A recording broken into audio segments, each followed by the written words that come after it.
La micción o el vaciado de la vejiga ocurre involuntariamente en los bebés y en los niños pequeños hasta la edad de 3 a 5 años, después de lo cual se regula voluntariamente. El circuito neural que controla este proceso es complejo y altamente ramificado.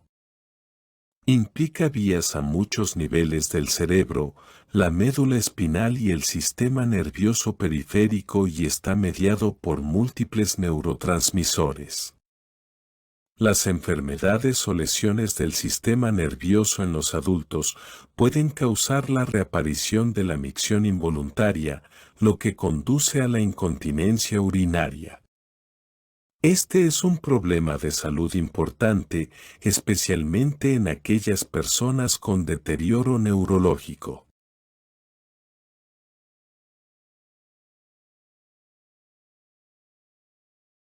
Al finalizar este capítulo, los estudiantes podrán describir la inervación de la vejiga, definir el cistometrograma, definir el control autónomo de la función de la vejiga, evaluar en los adultos la micción o vaciado de la vejiga cuando está bajo control voluntario.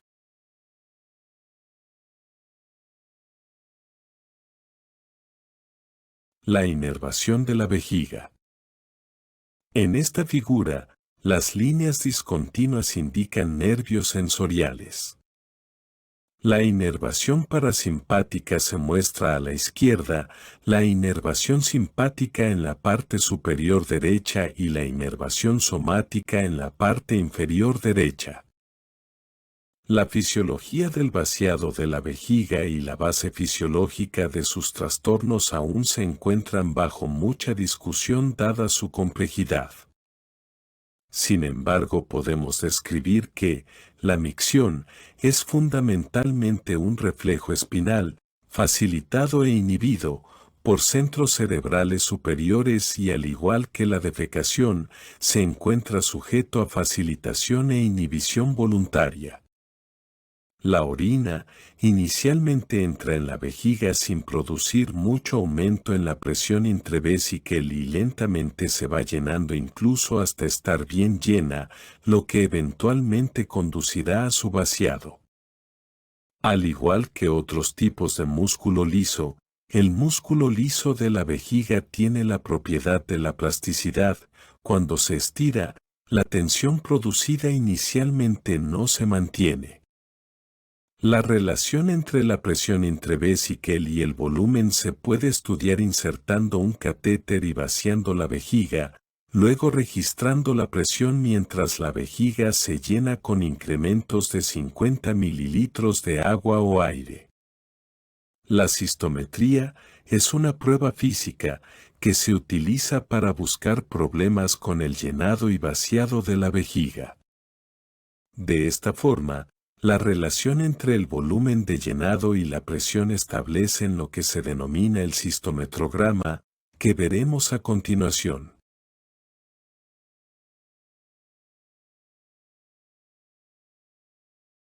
El cistometrograma. El cistometrograma representa de forma gráfica la presión dentro de la vejiga urinaria contra el volumen de líquido contenido en ella.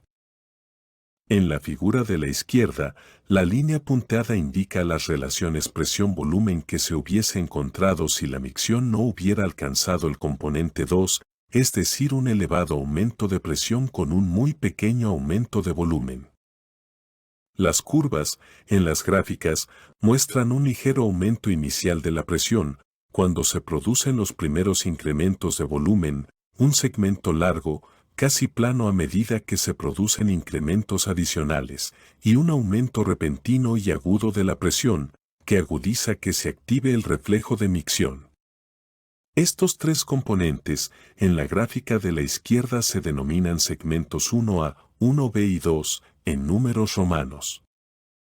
Otros autores dan otra nomenclatura, como los mostrados en la parte superior de la imagen de la derecha.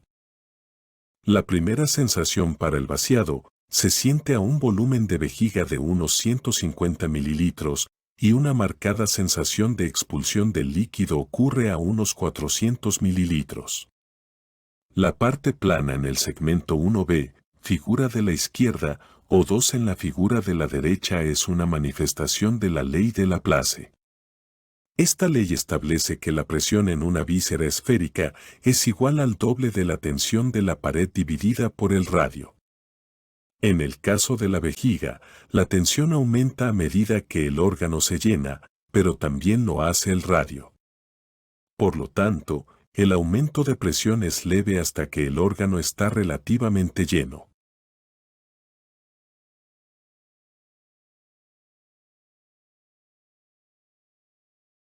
El control autonómico del vaciado de la vejiga urinaria. En los adultos, la micción, o el vaciado de la vejiga urinaria, está bajo control voluntario porque el esfínter externo está compuesto de músculo esquelético. Durante el llenado de la vejiga, predomina el control simpático, causando la relajación del músculo detrusor y la contracción del esfínter interno. Durante la micción, predomina el control parasimpático, causando la contracción del músculo detrusor y la relajación del esfínter interno. Las líneas discontinuas representan la inervación simpática. Las líneas sólidas representan la inervación parasimpática. Alfa 1 representan adrenoreceptores en el esfínter interno. Beta 2. Los adrenoreceptores en el músculo detrusor. L1 a L3 son segmentos lumbares. La letra M significa colinoreceptores muscarínicos en el músculo detrusor y esfínter interno. Y S2 a S4, segmentos sacrales.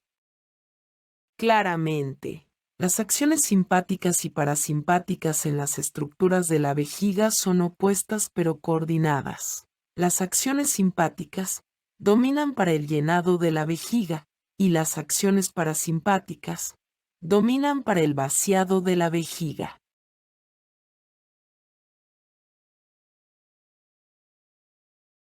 Estimados doctores, ahora ustedes son capaces de describir la inervación de la vejiga urinaria, definir el cistometrograma, definir el control autónomo de la función de la vejiga urinaria, evaluar la micción o vaciado de la vejiga en los adultos cuando está bajo control voluntario,